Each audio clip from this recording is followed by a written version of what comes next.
Salutare, dragi prieteni! Este 1 august și avem musafir de la Timișoara. Tandemul meu, Marian, și Sandu Pacionel, care stă puțin mai ascuns acolo. Au venit într-o vizită să vadă și porumbei și să mai columbărim.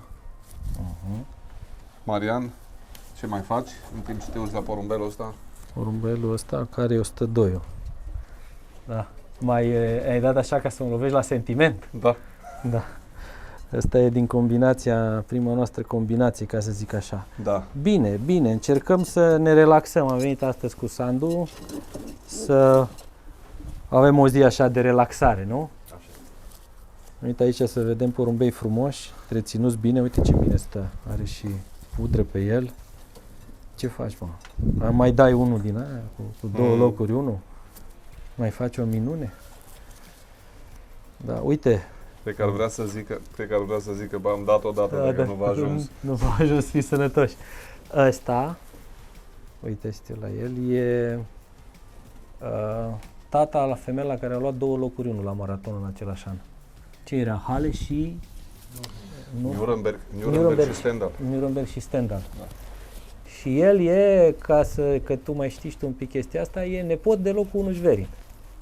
Da. Nu, nepot îi vine, că e din fiica lui. Da.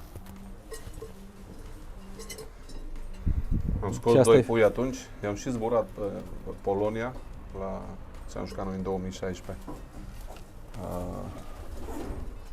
În fine, nu mai știu exact aici, în sus 300 și derbiul ăla la pui. Și unul i-am trimis lui Marian și lui mi-a făcut și un nou sau două. Mi-a trimis femeia înapoi și un pui și femeia a făcut un ou, era deja în ladă și mai aveam un ou. Și am avut până la urmă 3 pui, unul l-am dat și 2 sunt și acum în matca noastră, decât sunt ok. Dar n-au dat 2 de locul 1 așa. L-ai ținut pe la bun. Da. Uite, ăsta e un fiu din Golden Glory. Din Golden Glory. Al lui Chip. Hai, mă. Porumbei puternici și ușori. Da. Da. Și bine aerisiți.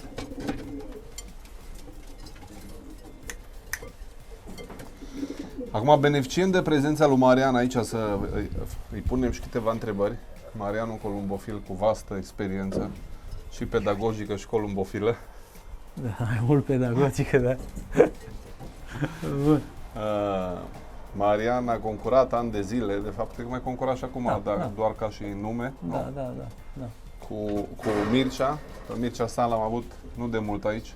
Chiar de ziua lui, de 8 mai. De 8 mai, cine știe, știe. Marian, ce mai faci? Care sunt planurile columbofile la crescătoria nouă, altele decât cele de la ultimul interviu?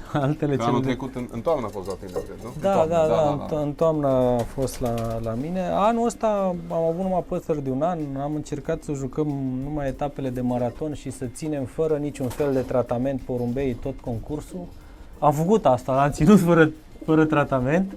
Chiar dacă am trimis la laborator înainte de etapa de Carlo Vivari și am aflat că avem clamidia la porumbei, dar la nivel de portanță, n-am tratat nici atunci, am ținut-o pe a noastră, am dat ceapă cu usturoi, cu chestii, cu așa mai departe și rezultatele n-au fost neapărat cele așteptate. Porumbeii s-au repliat, avem până la urmă aproape 20 acasă din 43, dar nu a fost grozavă etapa, puțin clasați și așa mai departe. Așa că am mai jucat doar din inerție la al doilea și acum la al treilea și mai din inerție. Îi ziceam lui Sandu pe drum că am băgat unul care are 2 clasări și restul aia pe care n-aș mai vrea să-i văd, că m-au dezamăgit total. Poate se va întâmpla așa. Ce știe, vom vedea. Deci practic un an în care cred eu că am învățat ceva din chestiunea asta și la anul ăsta nu mi-am ținut pui mari.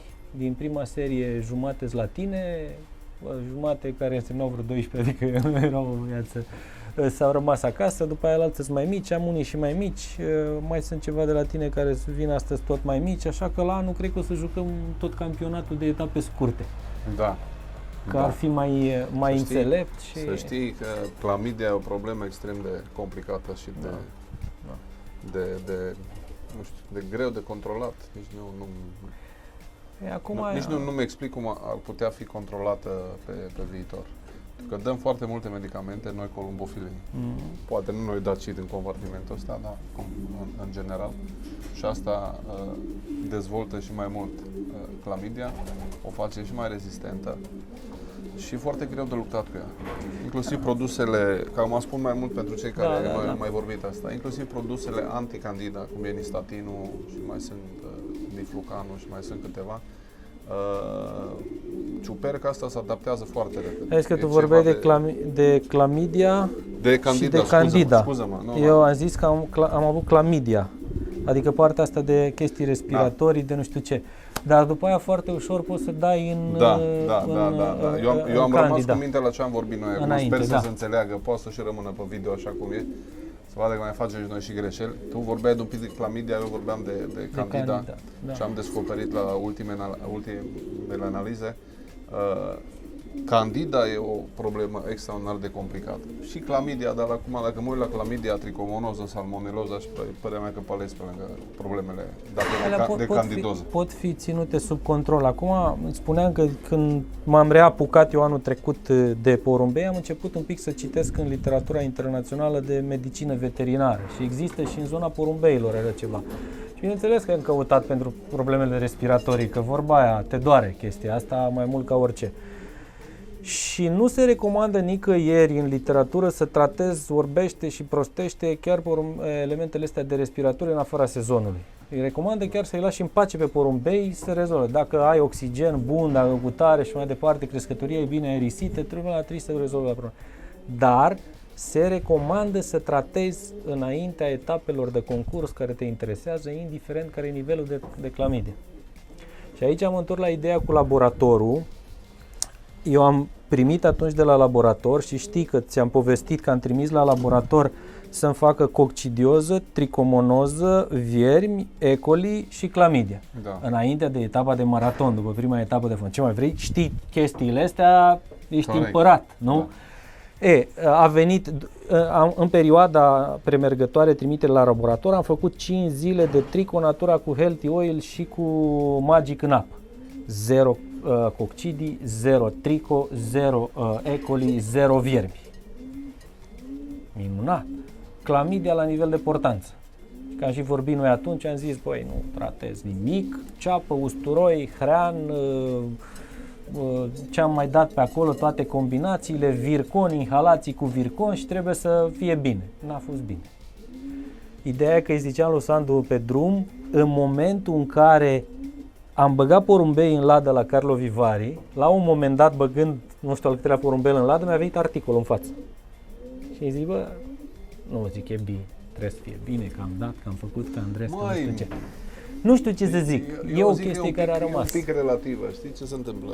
Acum, după foarte mulți ani de experiență, eu am descoperit exact ce zici tu, oxigenul, care ar cam trebui să rezolve problema asta destul de mult. Eu mă întorc la candida, la ce am zis mai înainte, cu confuzia mea, cred că e mai periculoasă ca orice. Sunt de acord și cu asta. implicit, cred că prezența candidozei, că boala e candidoză și ciuperca e candida, potențează celelalte boli. Cu siguranță. Ca să se dezvolte. Cu siguranță asta. Da. Asta e. Hai să mergem și în compartimentul următor. I-am separat pe toți, pentru că am o parte de o întâmplare cum n-am mai avut de mult. O epidemie de difterovariolă care ne-a lovit fulgerător. N-am mai vaccinat de difterovariolă ultima dată cu 10 ani, dacă nu mai bine. Acum i-am vaccinat. Asta e femeia i-am aia separat care... pe toți. Asta e la Gherta. La Gherta, da. I-am separat pe toți și am reîmperecheat, dar cu ocazia asta am făcut și niște cupluri mai mult de reproducție. Uite, asta e femeia la Gherta și-a bine. păstrat partenerul, pentru că am un produs bun din cuplul ăsta.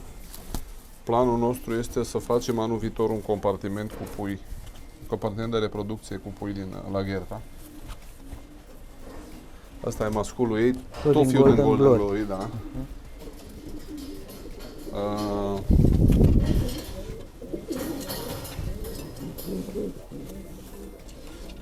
Dar bătrânii nu au fost afectați de difteriu sau și ei? Nu. Pui. Pui.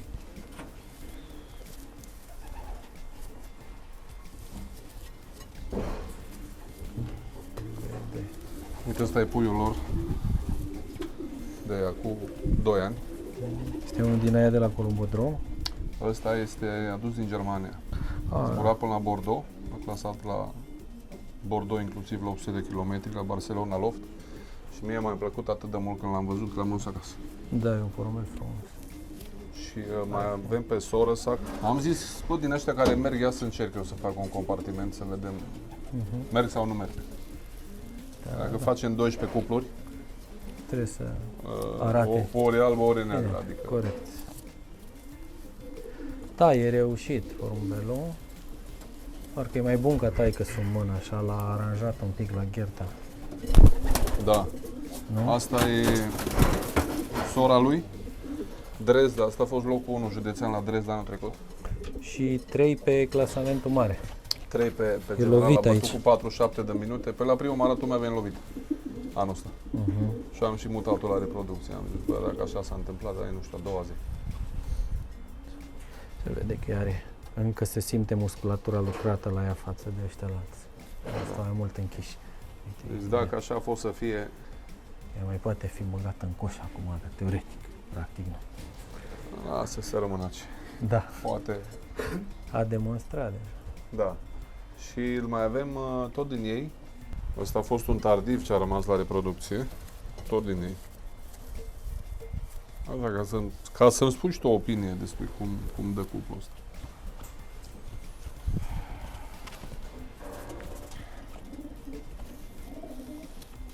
Uite, asta când l-am luat în mână, așa după fizic și după asta mi-am să aminte de spot. Așa că dacă seamănă cu spot, teoretic pentru mine e foarte bine, știi? Când seamănă cu un dublu campion național, Din asta am avut la Columbodrom în Ungaria anul trecut. Așa a fost întâmplarea. Doi frați, 2 din 2 soțiți inclusiv la final. Primul în locul 50, parcă sosit. 50 sau 51. Da, 2 din 2 până la finală inclusiv. Și la extra finală la 601 din 2. Amândouă foarte grele, 1000 de metri pe minut. bun. Și de asta, când am văzut, când l-am văzut și pe ăla în Germania, zic, băi, ia veniți voi. Și acum am oprit, câți pui avem opriți de noi? Au 2 numeți, mai e 4 sus. 2 aici. Și a zis că mai faci vouă. 4 și Cam de la picior. Nu Da. face chiar 12 înseamnă. Cât să oricum sunt și ăștia și bătrânii. Și... Îi aduc și pe aia de acasă. Da, niciodată să nu zici niciodată. și aia neagră de acolo ce? acum m-am dus la chip. Asta, i-am cerut lui Hugo niște temele. Am dat niște turturele de-astea. Că nu prea am femele. Dar el a mai schimbat ceva Da. la ei, asta e talie mai mică față Da. de ce mă așteptam. Ceva tardivuțe de-astea. După în iarnă.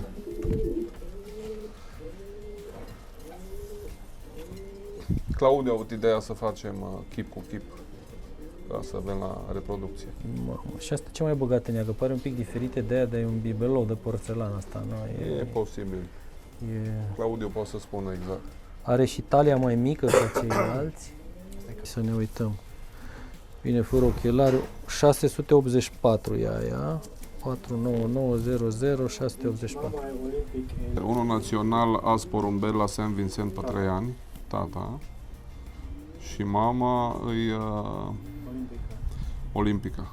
Mama e Și a fost olimpică, la dar Oradea. tata e fiu din Picasso. nepot. Nepot din Picasso? Da. Tata e fiul din Picasso. Fiu din Picasso. Nu, Mă, nepot. nepot. Nepot din Picasso. Picasso, Picasso da. e ăla care a câștigat în Da. 2009. Da. Da. Maraton King.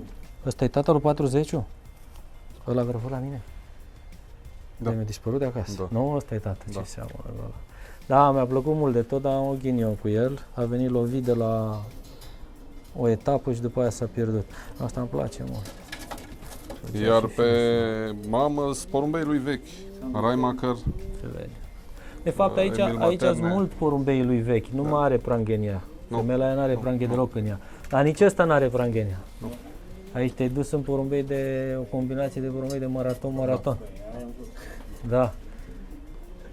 Da. Ăștia... Ia dă-ne și pe gutul ăla. Sper că în seria care vine la mine să fie 2 pui din ăștia. Super, îmi place perechea asta, faină pereche. Porumbei de maraton. Da, eu i-aș fi făcut și eu așa. Acum nu știu dacă e bine sau rău, dar dacă atâta ne pricepem toți, atâta facem. Am mers un pic pe linii, pe pedigree, în spate, cât am știut.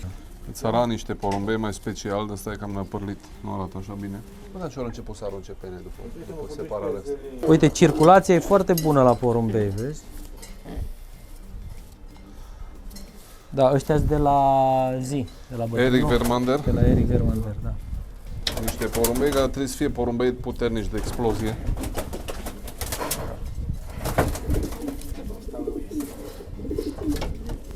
Sunt curios cum se vor adapta la cursele de 2 zile, dar sunt convins când avem și la 950 curse de o zi, sunt periculoși.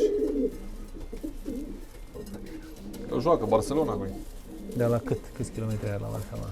1100. 1100. Vermander, da. Barcelona e lungă. Eu zic că porumbei ăștia sunt potriviți pentru ce jucăm noi. Aici am ales că tu la Berlin ai 950. 950. De asta i-am și adus. Are trebuie să fie Yuri de Blanc a făcut un sezon fantastic acum. A câștigat Bergerac. Fain e asta. 700 și de kilometri la tineret, locul 1, 3 și 5 la tineret. Simpatic rău ăsta. Mascul sau avem Nu mai știu de dacă asta? mascul. Ce simpatic. Să-l vezi pe ăsta. Ce simpatic e asta. Îmi place ăla, îmi place foarte mult. Și ăsta la fel. La Marius când a fost mic. Da, e frumos. place. Acum îi place, da? Care? Ți-l place? Nu mă, da, nici acum rău pe spate. Da. Ăsta îmi place mult mai mult. E mai frumos ăsta un pic la unele chestii, dar na. Eu zic că ăștia sunt porumbei de maratoane, cum jucăm noi, care ar trebui să facă performanță de înalt nivel aici. Dar ei și te-ți dați pe asta, adică Iuri cum am jucat noi, ce jucăm noi, Carlo Vivari Dresda, alea sunt etapele, Da, nu? da. Carlo Vivari Dresda. Bine, joacă ăsta. și Aghenul, Și joacă și Aghen, Narbonul, joacă... Barcelona e un pic mai complicată, e complicată peste tot, am simțit-o pe propria noastră piele anul ăsta, adică ce înseamnă Barcelona față de alte etape. Asta e din Ai făcut și combinații de... Unu Briv, așa-i? 2 de nu? Și ce ai făcut acum? I-ai făcut 2-2-4. numai între ei sau i-ai combinat și cu chip? Nu, acum sunt făcuți între ei. Dar anul ăsta, ca să ai la zbor. La zbor sunt făcuți diferite combinații. Dar acum sunt făcuți între ei ca pasiunea lui Claudiu se fac între ei. Super. Adică eu cred că ăștia, cu linia veche a lui Asta Chip, nu e asta, nu mă. cu ăia în care au Claudiu. intrat pranghe, o să fie minunați. Ba da. Știi tu sigur că asta e din Briv? Da. De asta are... E serie bună, porumbei de explozie, cum zici tu, musculatură bună la ei, sternul un pic clăsat, într-adevăr. Are Iuri de Blanc, urată la el. Asta e, Asta e de la Iuri. cred că unul dintre 56-le a fost în zona asta. Da. Sunt porumbei de prima zi foarte, foarte bun, dar eu cred că poate ducă și la... Eu aș combina ăștia cu linia veche a lui Chip, nu cu păsările de Chip în care au intrat pranghe. Nu, a fost combinat. Nu pentru sport. Și ăsta ce e? Tot de la el. Tot de la... Da. Avem 1, 2, Uite, porumbei care se vede că 4 păreți, 5 părechi de Eric, 100%. Și femeia în plus.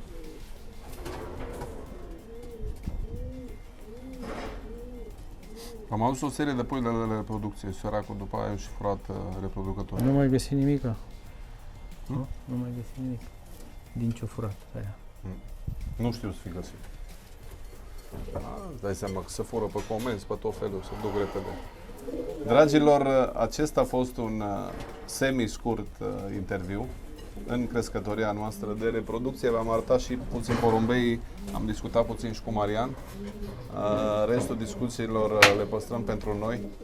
sau le punem într-un alt video, mai vedem. Dar până una alta sper că v-a plăcut.